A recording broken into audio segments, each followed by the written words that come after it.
La Fabrique Audio présente La petite histoire. www.lafabriqueaudio.com. Alors aujourd'hui, je vais vous raconter la petite histoire d'un serial killer.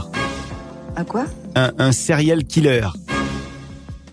Ouais, enfin un tueur en série qui a inspiré un grand nombre de romans, séries et films. Aujourd'hui, on se demande qui était Jack l'Éventreur. Ah oui. Quelle histoire, ça aussi. Nous sommes à Londres, fin des années 1880, début des années 1890. Je vous emmène précisément dans le district londonien de Whitechapel. C'est là que le tueur en série Jack the Ripper a sévi. Alors à cette époque, la Grande-Bretagne vit un important flux migratoire et certains quartiers sont de plus en plus peuplés, voire surpeuplés. Le district de Whitechapel est l'un de ces endroits, avec des logements et des conditions de travail qui commencent à se détériorer, des conditions qui se précarisent de plus en plus, de la violence, des vols, et puis l'alcool qui est là pour réchauffer les corps et les esprits, et sa consommation est aussi à l'origine de cette grande violence qu'on sent bien monter dans cette société du 19e siècle à Londres. Il y a donc beaucoup de pauvreté, et la classe sociale défavorisée est obligée de trouver des solutions pour survivre. De nombreuses femmes ont donc recours à la prostitution pour assurer cette survie. En octobre 1888, la police évalue qu'il y aurait à Whitechapel plus de 1200 femmes qui se prostituent. Et c'est donc dans ce contexte très dur, entre un antisémitisme exacerbé, des violences en tout genre et du racisme, que vont se dérouler un nombre élevé d'agressions contre des femmes, des meurtres qu'on va imputer à un certain Jack l'Éventreur, Jack the Ripper. 11 meurtres au total vont être commis entre le 3 avril 1888 et le 13 février 1891. Des meurtres qui vont bien sûr faire l'objet d'une enquête de la police qui regroupe l'ensemble de ces crimes dans un seul et même dossier. Un dossier qu'ils vont appeler Whitechapel Murders. Mais en réalité, et à y regarder de plus près, seuls 5 assassinats seraient imputables selon la police à la même personne. Cette personne qu'on surnomme donc l'Éventreur. Les 5 victimes sont Mary Ann Nichols, Annie Chapman, Elizabeth Stride, Catherine Eda West, Mary Jane Kelly. Et alors pourquoi les enquêteurs vont penser que ces meurtres ont été faits par un même auteur ? Eh bien parce qu'ils présentent de grandes similitudes. Ils sont qualifiés de meurtres canoniques. C'est-à-dire en gros qu'ils répondent à des règles précises. Ils répondent à un process identique. Pour ces 5 meurtres, le tueur aurait donc agressé les prostituées qui vivaient dans les bas-fonds de Londres. À quasiment toutes ces femmes, il aurait fait des mutilations à l'abdomen ainsi qu'aux parties génitales. Le tueur aurait même extirpé les organes internes d'au moins 3 de ses victimes. Et ça, c'est un indice. On sait désormais que le meurtrier a quelques notions d'anatomie ou de chirurgie. Un médecin, peut-être ? Un boucher ? Pourquoi pas ? Alors commençons avec Mary Ann Nichols. Son corps est découvert le vendredi 31 août 1888 vers 3h40 du matin. Mary Ann Nichols est retrouvée avec la gorge tranchée de 2 coups de couteau et la partie basse de l'abdomen présente une profonde blessure. Une blessure de forme irrégulière. Il y a donc aussi Annie Chapman qui, elle, est découverte le samedi 8 septembre 1888 vers 6h du matin près d'une porte qui donne sur une arrière-cour. Et là aussi, son abdomen est complètement ouvert. Et surtout son utérus qui a été retiré et qui va marquer celles et ceux qui vont découvrir le corps. Et cette fois-ci, il y a un témoin.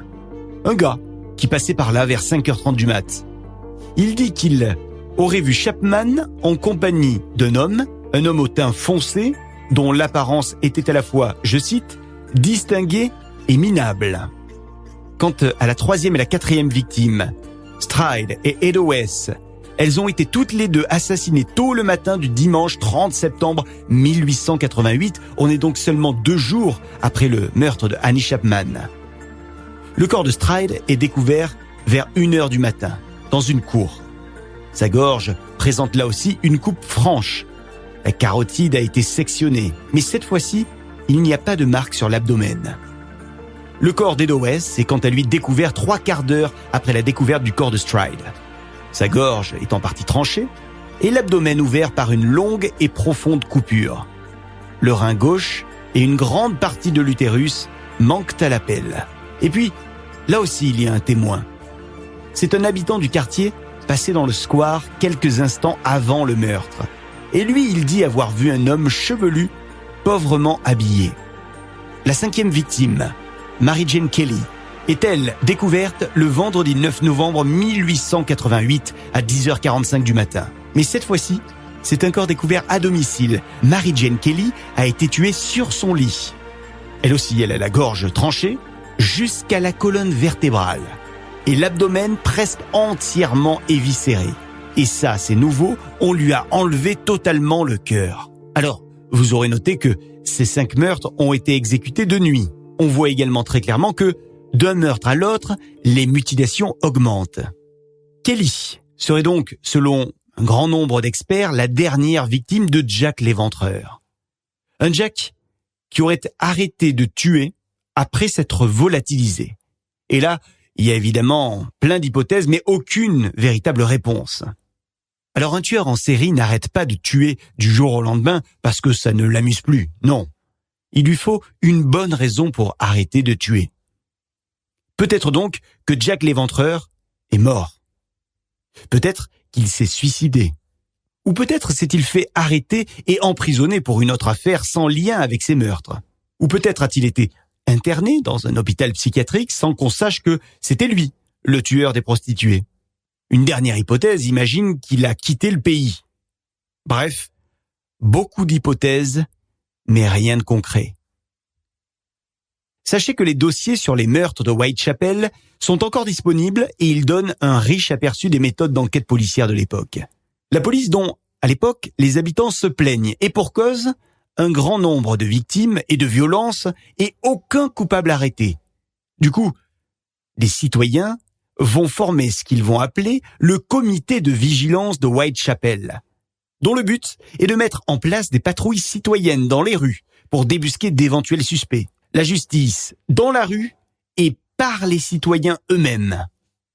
Le comité va même demander au gouvernement de verser une récompense à toute personne qui donnerait des renseignements susceptibles de mener au tueur. Et le comité va donc décider d'embaucher des détectives privés pour qu'ils mènent l'enquête à leur manière. Et notamment en allant interroger des personnes qui ont des connaissances anatomiques. Parmi elles, des bouchers, des chirurgiens, des médecins. Écoutez bien ce chiffre. 76 bouchers de Londres et Whitechapel précisément vont être interrogés et l'enquête va également être étendue à tous leurs employés. Et sachez que c'est lors de cette affaire de Jack l'Éventreur, Jack the Ripper, que le concept de profiler a été inventé. En 1888, on avait demandé à un médecin légiste de la police de donner son avis sur les techniques et les connaissances chirurgicales de l'assassin. Cet avis sur la personnalité de l'assassin de Whitechapel est le plus ancien document connu de profilage criminel. C'était un certain Dr Bond qui l'avait fait, ce premier profilage. Ce Dr Bond, qui n'avait rien à voir avec l'agent 007, en était arrivé à la conclusion suivante que l'assassin ne maîtrisait pas tant que ça les connaissances anatomiques, et même les connaissances techniques d'un boucher. Selon son opinion à ce Dr Bond, le meurtrier aurait été un homme solitaire, sujet à, je cite, des crises périodiques de manie meurtrière et érotique. Les mutilations laissant penser qu'il souffrait d'hypersexualité. Alors il faut noter que les meurtres sont quasiment tous survenus autour d'un week-end ou un jour férié anglais. Ce qui laisse donc penser à certains que Jack l'Éventreur occupait à l'époque un emploi stable. Alors à ce moment-là des meurtres de Whitechapel, vous l'imaginez, les médias, notamment les rédactions des journaux, avaient reçu des centaines de lettres en lien avec l'affaire. Et parmi ces lettres, il y en a une qui est restée dans les mémoires. C'est la lettre intitulée « Dear Boss ». Une lettre qui date du 25 septembre 1888. Une lettre dans laquelle une personne dit être l'auteur des crimes. Et cette personne annonce qu'elle va bientôt, je cite, « couper des oreilles ». C'est ce qui va arriver d'ailleurs à l'une des victimes, qui aura une partie de son oreille coupée quelques jours plus tard. Coïncidence ? Peut-être. En tout cas, c'est dans cette lettre que le surnom Jack the Ripper est né, puisqu'il signait ainsi. Et c'est ensuite que tous les médias de l'époque avaient repris ce surnom Jack the Ripper, Jack l'Éventreur. Quelques jours plus tard, il y a une carte postale qui va à nouveau être reçue par les journalistes. L'écriture manuscrite semble être identique à celle de la lettre intitulée Dear Boss, reçue quelques jours avant. Et cette carte postale annonce qu'il y aura prochainement 2 victimes tuées en même temps. Et c'est ce qui va se passer quelques jours plus tard avec les meurtres d'Elizabeth Stride et de Catherine Eddowes. Mais finalement, tout ça n'est pas clair. Et la police déclare que elle a identifié le journaliste qui aurait été l'auteur de ces 2 écrits. C'était donc en interne que ça se jouait. Un certain Tom Bullen. Tom Bullen qui aurait fait ça pour faire un petit peu mousser l'affaire. 40 ans plus tard, en 1931, on est donc loin de ces meurtres, un journaliste du nom de Fred Best confesse lui aussi qu'il avait en fait lui-même rédigé ces écrits pour maintenir les affaires à flot. Au final, on ne saura jamais qui a écrit ces lettres.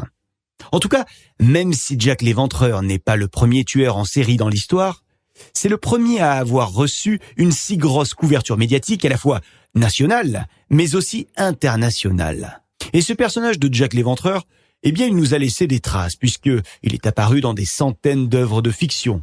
Le tueur étant mentionné dans des romans, des nouvelles, des bandes dessinées, des jeux, des chansons, des pièces de théâtre, des opéras, des séries télévisées et des films, évidemment. Si vous avez d'ailleurs prévu d'aller à Londres, un de ces 4, sachez qu'il y a le musée de Jack the Ripper qui existe. Il est situé dans une maison victorienne historique au cœur de Whitechapel, et c'est donc un musée qui va vous raconter toute l'histoire des meurtres de Jack the Ripper. J'y suis allé, et cette balade dans le Whitechapel de Jack the Ripper m'avait passionné. Je suis sûr que si vous ne le connaissez pas encore, ce musée consacré à Jack the Ripper, il va vous intéresser. Voilà pour cette petite histoire que j'ai eu l'occasion d'écrire, qui a été mixée par Sébastien Girard. Merci de l'avoir écouté. Si cet épisode vous a plu, likez, partagez, commentez sur les réseaux sociaux et n'hésitez pas à aller nous donner une petite note sur iTunes, Apple Podcast. Vous pouvez aussi vous abonner à La Petite Histoire pour être au courant de chaque sortie d'épisode. Et puis n'oubliez pas que désormais, on se retrouve tous les 15 jours. Le premier du mois, c'est la petite histoire de nos personnages de fiction. Et le 15 de chaque mois, ça se passe avec la petite histoire du paranormal. Ah oui, avant de se quitter, je vous rappelle que la Fabrique Audio crée des contenus audio pour les entreprises, les collectivités, les marques. Nous sommes aussi sur des salons si vous souhaitez que nous organisions vos podcasts audio et vidéo. Bref, vous avez envie d'en savoir plus pour imaginer ensemble un podcast à votre image? contact@lafabriqueaudio.com, la fabrique avec un K. Salut et à très vite. La petite histoire. La petite histoire. www.lafabriqueaudio.com. Vous souhaitez devenir sponsor de ce podcast? Contact@lafabriqueaudio.com.